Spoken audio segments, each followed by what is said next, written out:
Con mucho gusto estamos recibiendo en este viernes aquí en Mañanas de Radio a Jorge McFood, profesor universitario, escritor, amigo de la 36. Jorge, buen día, el saludo a la distancia, ¿cómo estás?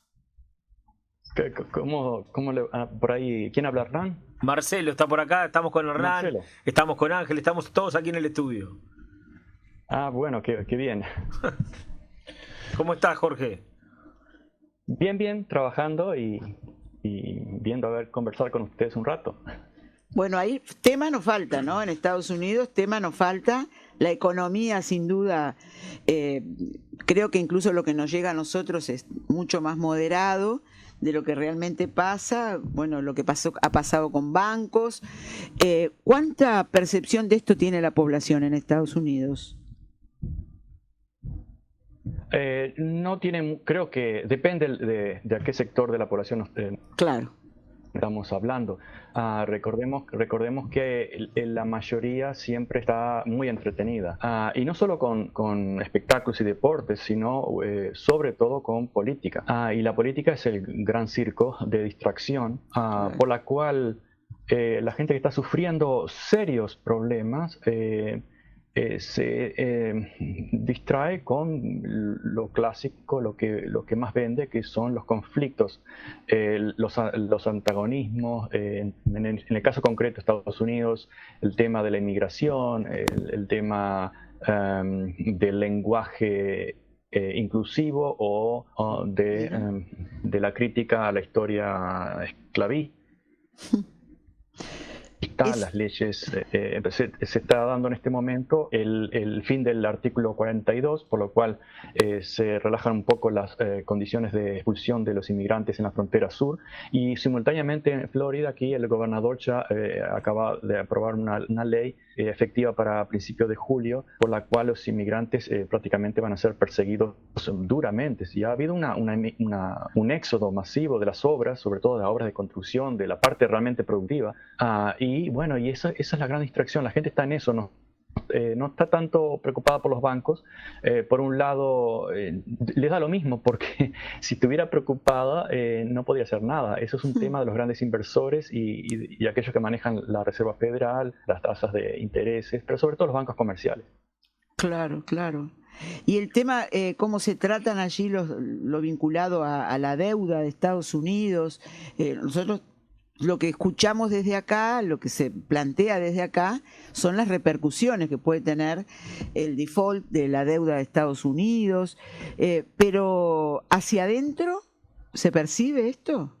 El Fondo Monetario habla de repercusiones muy graves para Estados Unidos y para el mundo. Sí, claro, eso ocurrió en el año 2011, Sí. pero ¿por qué ocurrió? Porque el gobierno no podía levantar el techo de deuda. Acá se puede levantar ilimitadamente, de hecho se lo marca con una X para los inversores. Es un tema político. Mucha gente tiene el concepto de que la economía de Estados Unidos, de Europa, de las grandes potencias, es lo mismo que una economía doméstica, es decir, uno tiene un ingreso, tiene ahorros y generalmente, si es responsable, no gasta más de lo que gana. Eso es la lógica más simple y la que funciona para los trabajadores, para la clase más o menos productiva. Pero no funciona así para los grandes inversores, para los gobiernos. ¿Por qué? Porque el dinero se crea de la nada. Lo crea no solamente la Fed, pero sobre todo lo crean los grandes bancos. Se crea de la nada, se apretan ceros y ya está. Hay ciertas condiciones, podríamos entrar a los detalles, pero no, es decir, el monto de deuda prácticamente no importa mientras haya fe en el sistema. La deuda de Estados Unidos a principios del siglo era de 1 trillón, es decir, en español $1 billón. Hoy están cerca de 30. La deuda en sí no es el gran problema porque siempre se puede crear dinero. El problema está en los intereses. Es decir, si el gobierno deja de pagar, por ejemplo, unos bonos que maduran en julio, supongamos, que son inversiones de millonarios que no pagan impuestos, entonces le prestan ese dinero al gobierno. Eso lo hemos escrito en algún artículo. Los pobres o la clase trabajadora debemos pagar los impuestos. Y no recibimos, recibimos algunos servicios, pero no recibimos ese dinero de vuelta con intereses como los inversores. Básicamente es eso. Ahora, el no pagar los intereses, que es más real que la deuda en sí mismo, significa caer en en un default. El default es, ¿cuál es el impacto del default? Es simplemente que los políticos jugaron, acá se llama el juego de la gallina, ¿no? Cuando van corriendo dos gallinas enfrentadas y ninguna quiere salir del camino, como en la misma línea, y llega un momento que choca. Bueno, esos son los partidos políticos, juegan siempre el juego de la gallina, a ver quién es el primero que se desvía y pierde. Y eso es el juego entre republicanos y demócratas. Entonces hay toda una narrativa de responsabilidad fiscal, etcétera, cuando jamás hubo responsabilidad fiscal acá. Esa narrativa es para vendérsela a las colonias, a las neocolonias, como los países latinoamericanos, africanos, etcétera. Es decir, responsabilidad fiscal. La agenda de Washington impuesta por el FMI, el Fondo Monetario Internacional. Le prestamos dinero si ponen responsabilidad fiscal, si bajan los salarios, las pensiones, etc. Eso nunca ocurrió acá en Estados Unidos. Nunca tuvimos aquí responsabilidad fiscal porque se crea el dinero, básicamente. Entonces, es simplemente una decisión política decir, bueno, voy a obtener, ya obtuve de lo que quería de este juego político, republicanos, demócratas, etc. Y votamos para levantar el techo de deuda. Listo, se arregló el problema. No hay ningún problema. Ahora, si los políticos no llegan a ese punto tan fácil, súper fácil, por temas, repito, políticos, simplemente de tener más, lograr algunos puntos que el otro no quiere, etc. Temas menores, realmente menores. Si no se llega a eso, no hay ningún problema. Si se llega a eso, hay un golpe de fe. Es la fe la que sufre, no es que vamos a ser menos o más insolventes. Ese es el tema real. Y la gente, claro, lo ve desde el punto de vista doméstico, porque tenemos la deuda gigante, etcétera. Es gigante si ocurre lo que va a ocurrir en algún momento, no a corto plazo, que es la pérdida de fe en el dólar. En ese caso sí sería gigante, pero de todas formas nunca se va a pagar esa deuda. Nunca, jamás. ¿Quién va a venir a invadir Estados Unidos? O sea que el tema es la cabeza de la gente. Siglo XXI. ¿No? Sí, pero eso es la economía. La economía no es una ciencia dura. La economía es una cuestión de fe. Entonces, y ustedes pueden ver los inversores. Los inversores se asustan y retiran todo su dinero. Y entonces los gobiernos del mundo tienen que arrodillarse para que no sufran ningún trauma y dejen sus inversiones en el lugar que ellos quieren. Y eso es lo que ocurre en los países llamados que se liberalizaron y tuvieron cierta progreso económico. No es que no hayan hecho nada mejor, es simplemente que lograron seducir a esa gente que es la que realmente gobierna el mundo. No son los gobiernos que gobiernan el mundo, son los bancos y los inversores. Entonces, pero claro, es necesaria una narrativa. Me preguntabas qué piensa la gente. Bueno, hay muchas formas de distraer. La política, el espectáculo son formas de distracción de los temas verdaderos. Si el aborto sí, si el aborto no, bueno, es muy importante para mucha gente, pero eso no es parte del gobierno del mundo. El gobierno del mundo no pasa de si se aprueba una ley pro o antiaborto. El dinero, a los capitalistas le importa un carajo si se aprueba o no el aborto. Lo que le importa es que estén distraídos en esa discusión. Para que los dejen a ellos con el objetivo central que tienen, que es aumentar sus ganancias. Eso no cambia. Sí. Exacto, aumentar sus ganancias, no ser cuestionados, claro. Y mantener a una parte del mundo endeudada y a otra parte del mundo trabajando y extrayéndole los superávits. Claro, hay muchas cosas que no son, que uno vincula a la economía, el precio de las cosas, la deuda, los números, pero hay otras como esta que vos decías, el perder la fe, esas cosas que uno no las vincularía a la economía, que hay que tener en cuenta. El capital es cobarde, ¿no? Esas cosas que no serían de números. En el año 2002 escribí un artículo publicado en Bitácora de la República de esa época y el título era Teología del Dinero. Básicamente era un desarrollo sobre el tema de la fe, sobre el dólar y sobre las finanzas y sobre la nueva creencia, la fe que se mantiene a través de los medios. Creo que ahora está un poco más claro, pero sigue siendo la realidad, me parece. Sí, de una forma más radical, sin duda. Y bueno, la gente aquí sigue distraída en temas visuales, es decir, se puede ver a un pobre inmigrante trabajando, que además nos hacen todo el trabajo que no hacemos los demás, de una forma bestial, rompiéndose el lomo por poquísimo dinero, y encima lo criminalizamos. como que nos están robando algo, y somos nosotros Sí, los que estamos robándole a ellos. Bueno, ahora se pasó una ley y a mediano plazo va a afectar la economía de Florida, pero a corto plazo le va a traer muy buenos réditos a el Partido Republicano y a Ron DeSantis, que es uno de los posibles candidatos a la Casa Blanca el año próximo. claro. La política es muy funcional a esos intereses, pero al mismo tiempo es un arma de doble filo. Puede terminar destruyendo la economía, incluso la economía, por no hablar ya del orden social. La trama social está totalmente contaminada, envenenada por la narrativa política. Claro. De aquella época, de Política principios, partidaria, ¿verdad? claro, de principios de los 70, cuando, para poner así una referencia, cuando apareció aquella publicación para leer al Pato Donald, donde se hablaba de para qué le servía el Pato Donald al sistema, ¿no? Qué trasladaba, qué comunicaba. A esta hay una refinación mucho más grande en esto de hacerle la cabeza a la gente, como decimos muchas veces, ¿no? La manipulación del Sí, pensamiento, de las emociones, con un solo objetivo. sí, es fundamental. Incluso todos los imperios se basaron en la manipulación de la opinión a través de los medios. Los medios sustituyeron en gran medida a las iglesias. Ese libro de Paralela al Pato Donald lo publicaron en 71 años de las venas 71. abiertas de América Sí. Latina. También de otro amigo mío, de Ariel Dorfman, y fundó, resumió en gran medida la industria cultural, cómo manipula no ya a la opinión pública, sino a los pequeños niños. Y pasó como algo, ¿por qué pasa como algo inocente? Disney, que de hecho está aquí en Florida, es una de las grandes entradas de dinero. Pero la manipulación de esa opinión para mantener el poder oculto ya la estudió Edward Bernays y lo dijo muy claramente. Si el poder estuviera a la luz del día sería mucho más débil. Entonces Sí. gran parte de los medios, no todos obviamente, porque siempre hay grietas por las cuales el poder es cuestionado, es desnudado, el rey se desnuda, siempre hay medios alternativos, pero los dominantes tienen esa función y no es raro. ¿De dónde reciben los grandes capitales los grandes medios?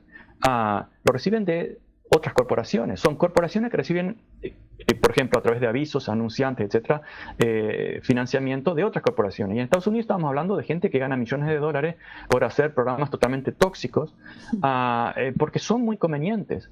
Pero además, si vamos más arriba todavía, podemos ver que los accionistas o aquellos que están en los directorios de los boards o de los directorios que manejan las acciones o las políticas de cada corporación, son los mismos en una compañía que en otra. Es decir, en una aerolínea, y luego él mismo está en el directorio de un conglomerado de medios, etcétera. Pero es más claro imposible. Sí. Eso todo tiene una ideología.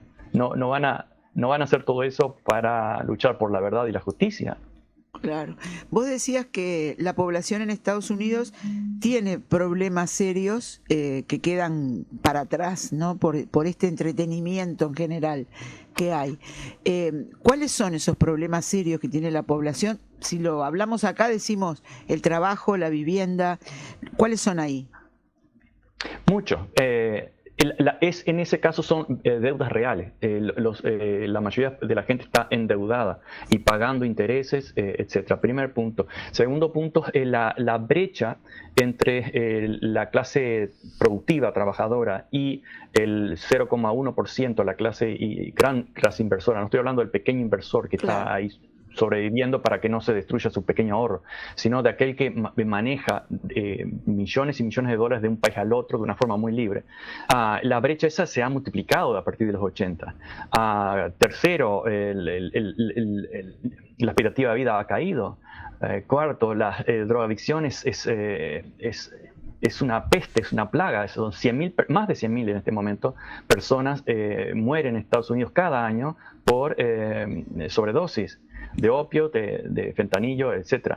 La violencia, 40.000, 50.000 personas mueren por año por violencia de armas de fuego. Todo esto El que odio, escuchamos de las el odio, escuelas. sí. Bueno, pero se escucha una o dos cuando hay tiroteos donde mueren 4 o 5 personas. Claro. Pero recordemos que hay una matanza por día. En lo que va de este año, ha habido más matanzas que días del año. Y todas son 3 o 4 personas que han sido asesinadas por motivos totalmente que no tienen nada que ver con la ideología, simplemente un odio, una frustración, Sí. que además se expresa con la idea de que alguien les va a quitar las armas, etc. Solamente un fanatismo medieval, Sí. irracional absolutamente. Y bueno, ¿qué pasa con la educación totalmente deprimida? Porque se ha llevado los capitales a los vouchers, a sistemas semi-privados, etc. Y bueno, todo es muy consistente. No se puede esperar mucho más. Y estamos hablando del país más rico del mundo, no porque sea el más productivo, podemos explicar eso, ya desde la fundación, a través de anexiones, de robos, de imposiciones, de fanatismo, y luego, a partir del 71 especialmente, después del fin del sistema Bretton Woods, que se firma en 1944 en New Hampshire, a partir de ahí, con la creación de déficit e impresión de dólares. Es decir, la creación de capitales de la nada. Y aún así tenemos problemas se podría decir, de tercer mundo, aquellos problemas de violencia, de drogadicción, etc. En un país que tiene recursos monetarios casi ilimitados.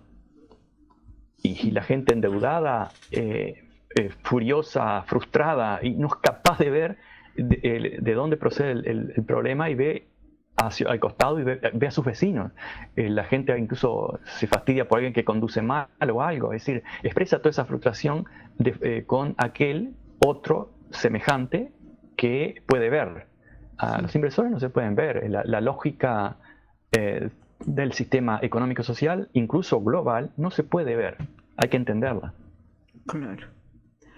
Jorge, acá por ejemplo tenemos informaciones en este caso, en estas últimas horas, de 2 temas políticos. Una, la visita del presidente de España, Pedro Sánchez, en reunión con Biden hoy en la Casa Blanca. La otra, el pedido que le hizo, por ejemplo, el ministro de Economía de Brasil a Estados Unidos para que interceda con ese préstamo del Fondo Monetario Internacional con el gobierno de Argentina. ¿Qué se maneja? ¿Qué se puede decir al respecto de esas situaciones desde allí? Desde Estados Unidos, y cuanto más sigan endeudados y dependientes del Fondo Monetario Internacional países como Argentina, mejor. Ellos, recordemos que los países endeudados como los africanos o los latinoamericanos no pueden imprimir dólares. Y si imprimen, esto lo hemos dicho ya hace 10 años, alguna vez le he pedido en las universidades en las que he trabajado a colegas economistas que me expliquen cómo es que imprimiendo dinero no se está extrayendo valor de depósitos en el extranjero. Y me salían con tartamudeos sobre, bueno, en realidad no se imprime, se generan bonos, etcétera. Sí, bueno, pero ahora incluso los economistas aceptan eso, de que en realidad sí se crea de la nada el dinero. Y a pesar de que se lo negó, se lo ha dicho muchas veces. Bueno, el Fondo Monetario Internacional es una de esas instituciones imperiales por la cual se mantiene a países tratando de producir, en el caso de África, commodities o materias primas. Siempre ha sido también América Latina, pero fundamentalmente Argentina, el caso agrícola, granos, etc. Y para pagar esas deudas, esos países tienen que trabajar, producir, comprar dólares y pagarlas. Entonces no es nada mal negocio que estén endeudadas. Y además son más susceptibles de, al recibir dinero, como lo recibió Macri, casi más de 50.000 millones de dólares, cuando ese problema no existía en el 2015, reciben dinero, y al recibir dinero se les impone condiciones a esos países. Estados Unidos no recibe condiciones de todo el dinero que ha recibido de China, de Japón, el que mismo ha creado. No toma condiciones. Las condiciones se las imponen a los países satélites o los países dependientes, que deben producir para pagar esas deudas. Entonces yo creo que mantener países endeudados es un negocio fantástico para las economías centrales. Lo demás son discursos. Clarísimo. Lo otro, como para ir redondeando, te vas a reír, que digamos, para ir redondeando y cuál es el tema, pero sabiendo que va a haber elecciones en Estados Unidos dentro de no mucho tiempo, este anuncio que hizo Joe Biden de que se va a presentar de candidato otra vez, y si no entendí mal, con Kamala Harris, ¿esto es verdad o es para después salir con otra propuesta de parte del Partido Demócrata?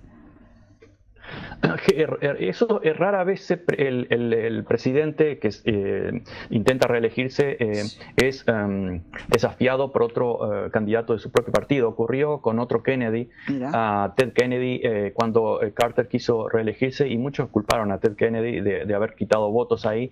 Puede ser una realidad, eso sería otra discusión, pero generalmente no ocurre. Ahora está ocurriendo con el sobrino de John Fitzgerald Kennedy, sí, o hijo de Robert Kennedy, y que aparece es generalmente una persona con un discurso bastante distinto.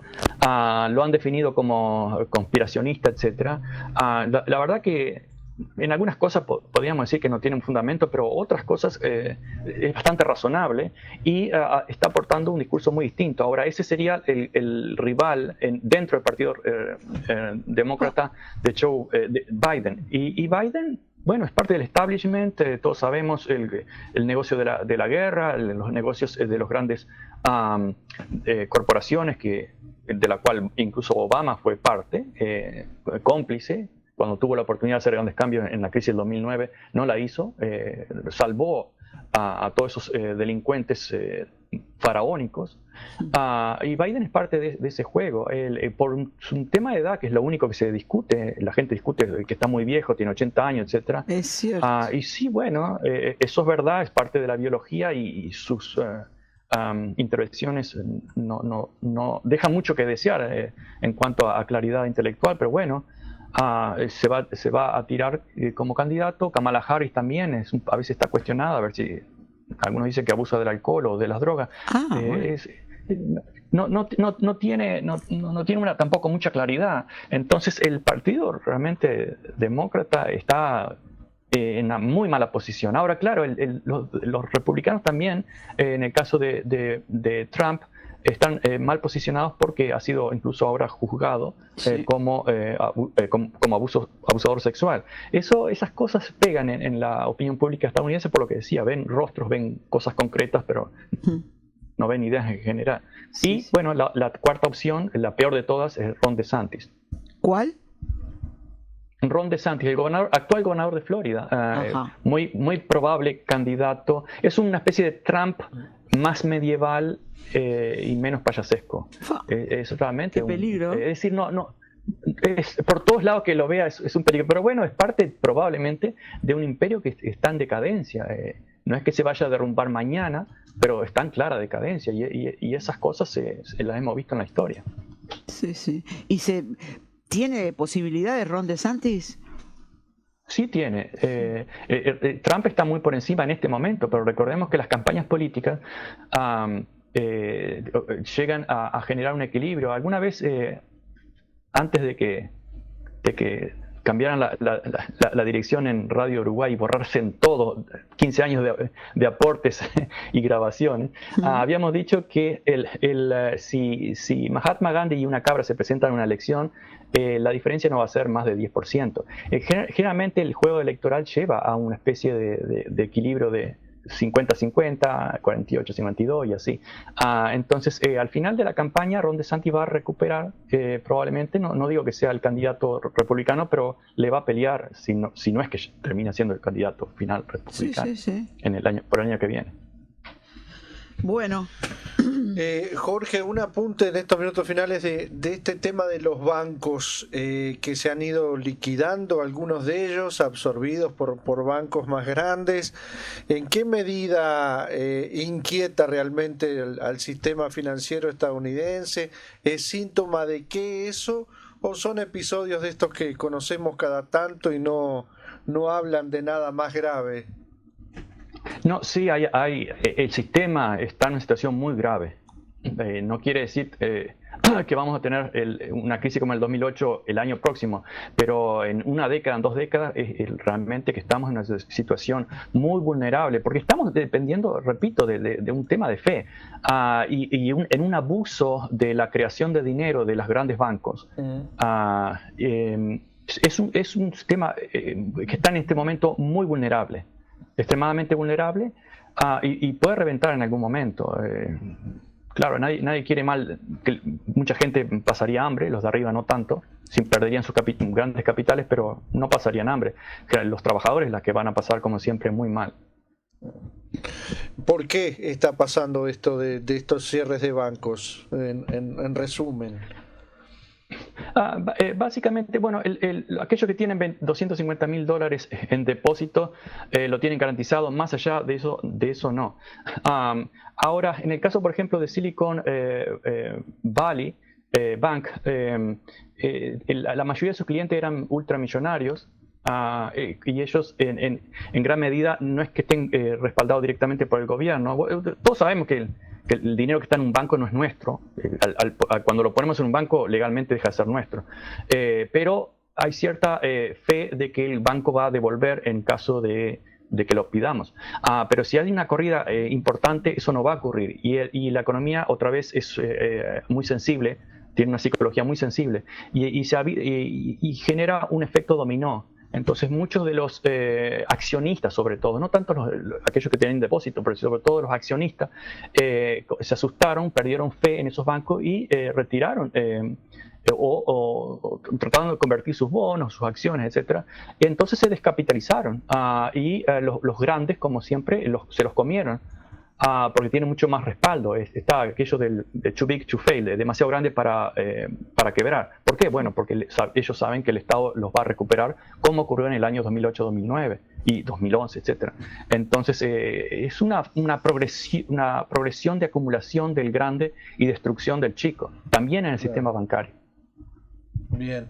Jorge, muchas gracias como siempre por este contacto. Hay mucho por seguir de lo que están pasando en Estados Unidos y seguiremos conversando va a en venir cualquier momento y bueno, poquito, ¿no? previa a tu venida, ¿cierto? Vamos a hacerlo como Marcelo anuncio. Y Blanca. ¿Eh? Bueno, como quieran. Que se prepare Tacuarembó, Sí. Y usted me preparan un par de botellas de vino, porque la otra vez me llevé 2.